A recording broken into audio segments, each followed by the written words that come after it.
What else can you tell us about this containment plan? Thanks for having me, Jake. Think of it this way. We have 173 cases in the entire state, right? We have 108 in New Rochelle. New Rochelle has about 3 times the number of cases New York City does. New York City is 100 times the size of New Rochelle. So it's unique in the nation in that it is a very dense cluster of positive cases, and it's been going up exponentially. What we're doing is we're bringing all resources to bear on that cluster. The quote-unquote containment zone really just says, in that immediate vicinity, no large gatherings, which people are doing all across the country, and it makes sense. If you have that high degree of a number of positive people, you don't want them going into large gatherings. So we're going to close the schools for a period of time, no large gatherings.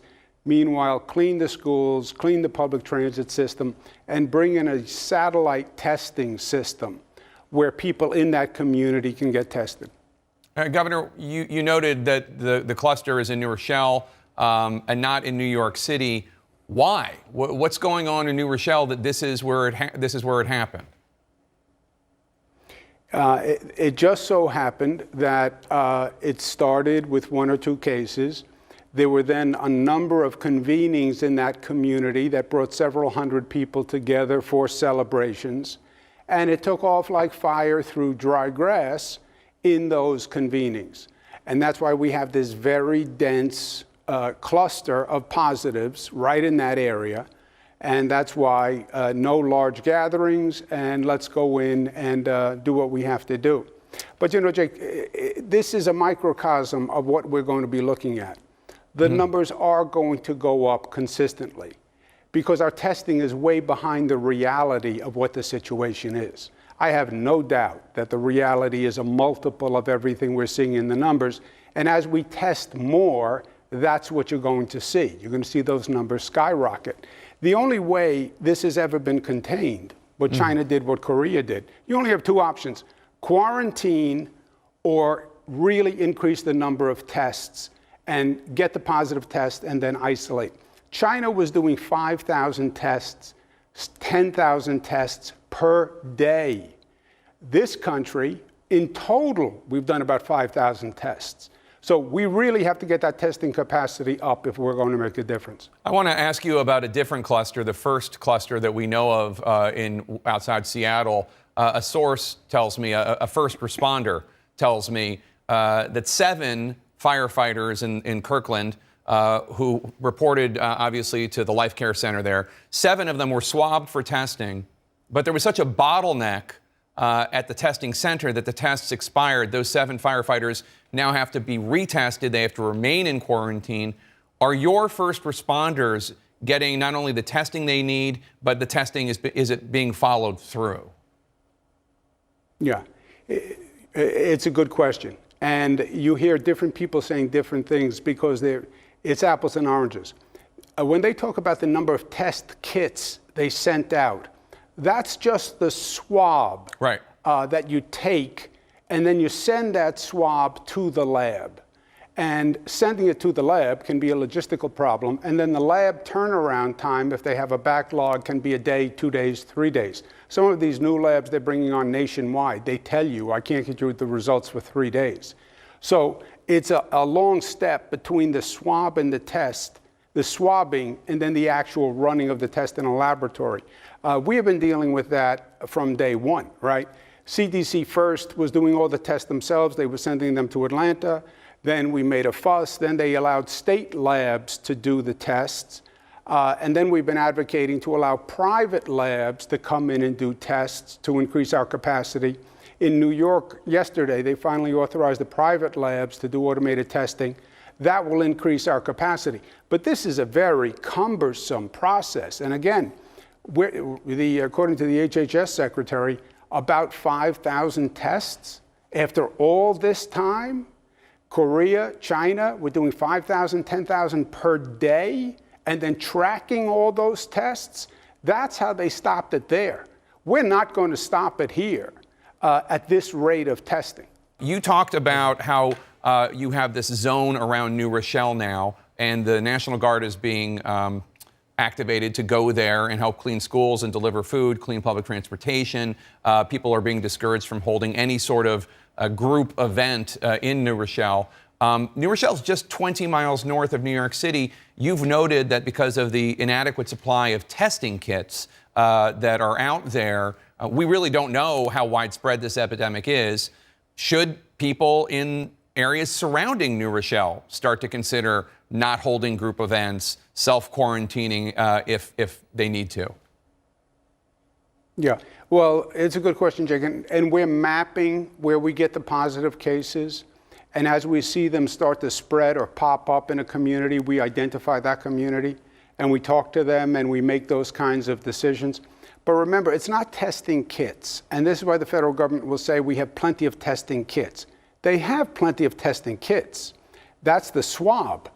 They don't have the capacity to scale to do the actual tests. And that's the issue, right? And the way this stops, and again, only two ways.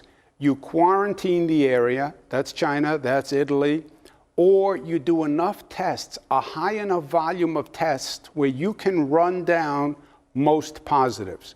At that in China and Korea were about 5,000 to 10,000 tests per day, Jake. Mm-hmm. The HHS secretary said, we've only done 5,000 since this started.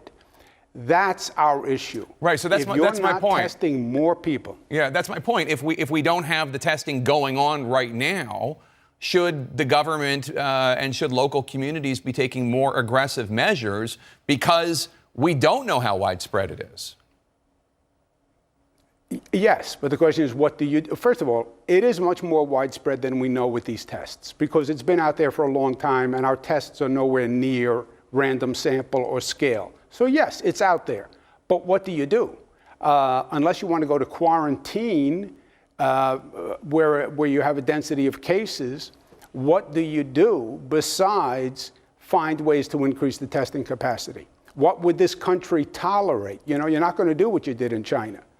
I think it's about increasing testing capacity, and that's why I keep pushing the federal government, and I annoy the president, who will now probably send me another nasty tweet after this broadcast. But I think they have to increase the number of tests. Also, the deep breath point is, this is not going to end the world. You know, this is not the Ebola virus, which I went through. That was frightening. If you're a vulnerable member of the vulnerable population, you're a senior citizen, you're immune compromised, then it's dangerous. But that's really what this is about, right? And let's keep it all in focus, because the anxiety and the fear are not connected to the facts and the reality of this situation. And we have a virus to fight. More, we have the fear and the panic to fight. Right. No, I agree with that. Let me ask you, the containment area approach that you're applying to New Rochelle outside New York City, that was recommended by New York's Health Commissioner Howard Zucker. Is the CDC, the Centers for Disease Control, are they on board with this plan? Yeah, we've spoken to CDC, the FDA, the whole alphabet soup of healthcare agencies. And yes, this is in line with everyone's guidance. And it's also common sense, by the way. You have one of the densest clusters in the United States. This is almost unique in the nation, Jake. So what do? No gatherings, get testing for as many people as you can, get logistical support. It's making it happen. It's not the concept. The concept is inarguable.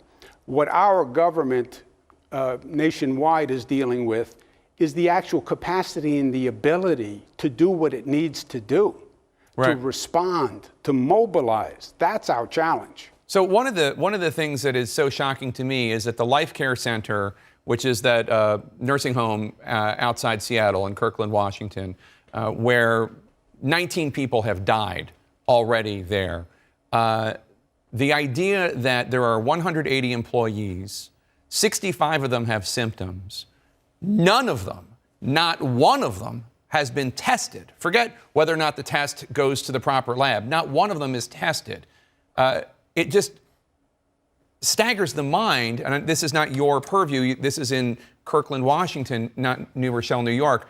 But I guess the question is, are you prepared? And what are you telling people at nursing homes in New York, where the people are the most vulnerable, perhaps, because many of them have health issues? All of them are senior citizens, and obviously they're in tight quarters, many of them. Jake, that's my nightmare. And that's where you are going to see the pain and the damage from this virus. Senior citizen homes, nursing homes, congregate senior facilities, that is my nightmare. We've taken steps, some drastic steps. In this area in New Rochelle, we're talking about, we said no visitors in a nursing home. All you need is 9-year-old Johnny to visit his grandmother in a nursing home, give her a kiss, and you can be off to the races. That's my fear. That population in those congregate facilities, that is really what we have to watch.